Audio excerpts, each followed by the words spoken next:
BJP మంత్రి పార్థసారథి మీడియాతో మాట్లాడుతున్నారు. ఇప్పుడు లైవ్ చూద్దాం. విషయం ఆయనకి తెలియకపోవచ్చు, కావాలంటే సమాచారం కూడా పంపిస్తామని చెప్పేసి తెలియజేస్తున్నాను.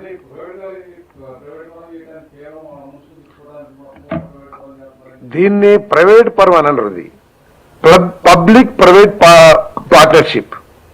ఇది ప్రపంచవ్యాప్తంగా ఆమోదయోగ్యమైన విధానం. ఆఖరికి జగన్మోహన్ రెడ్డి గారు కూడా ఈ విధానంలో అనేక ప్రాజెక్టుల్ని టేకప్ చేసి అవన్నీ కూడా ఆన్గోయింగ్ లో ఉన్నాయి. సో అంతేకాకుండా విజయవాడ హాస్పిటల్ మీ అందరూ కూడా తెలిసిందే ఎప్పుడు పూర్తయింది అనేది.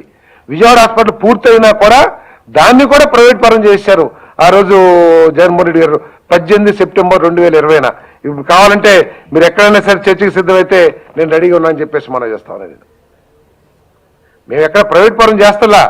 ఈరోజు రాష్ట్ర ప్రభుత్వ ఆర్థిక పరిస్థితిని దృష్టిలో పెట్టుకుని, ఆ ఆర్థిక పరిస్థితి కూడా ఎవరి మూలంగా వచ్చింది? జగన్మోహన్ రెడ్డి గారు చేసిన విధ్వంసం మూలంగా వచ్చిన ఆర్థిక పరిస్థితిని దృష్టిలో పెట్టుకుని ఏదో ఆయన విధ్వంసం చేశాడని చెప్పేసి చేతులు ముడుచుకుని కూర్చోకుండా వైద్య విద్యని ఈ రాష్ట్రంలో మెరిట్ స్టూడెంట్స్ కి అందించాలనే ఉద్దేశంతో ఈ పీపీపీ మోడల్లో మంచి మెరుగైన వైద్యాన్ని అందిస్తాం, మెరుగైన వైద్య విద్యను అందిస్తాం. 33 సంవత్సరాల తర్వాత ఆ కాలేజీ ప్రెమిసెస్ ని, ఆ కాలేజీ మొత్తాన్ని కూడా ప్రభుత్వ పరం చేసుకుంటారని చెప్పేసి కూడా ఈ సందర్భంగా తెలియజేస్తున్నాం. జగన్ పర్యటన మీరందరూ కూడా చూసింటారు. పెద్ద ఫ్లాప్. ప్రజలు చెంపదెబ్బ కొట్టినట్టు కొట్టారు.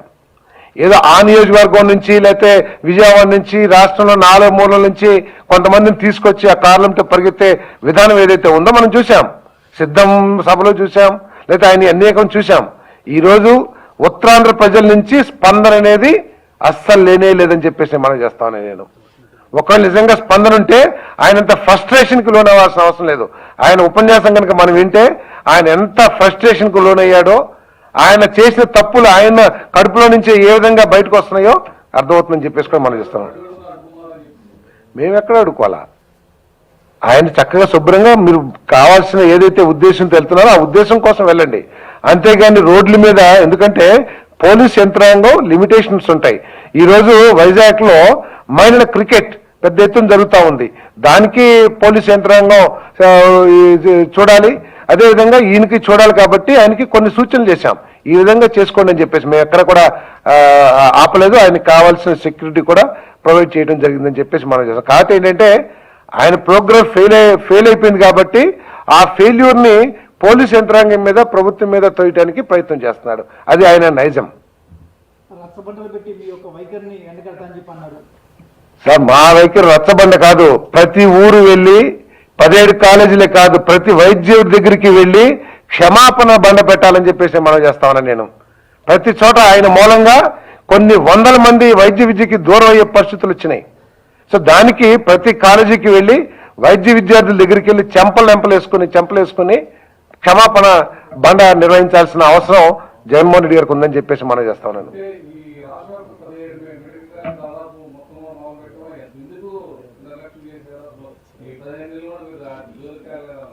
ఎందుకు వెళ్ళలేదు? మీరు కదా కనీసం 10% కూడా ఖర్చు పెట్టండి. నర్సీపట్నంకి కేవలం ఒక 5-6% మాత్రమే ఖర్చు పెట్టారు. ఆయన ఫోటోలు చూపించారు, చూసారా?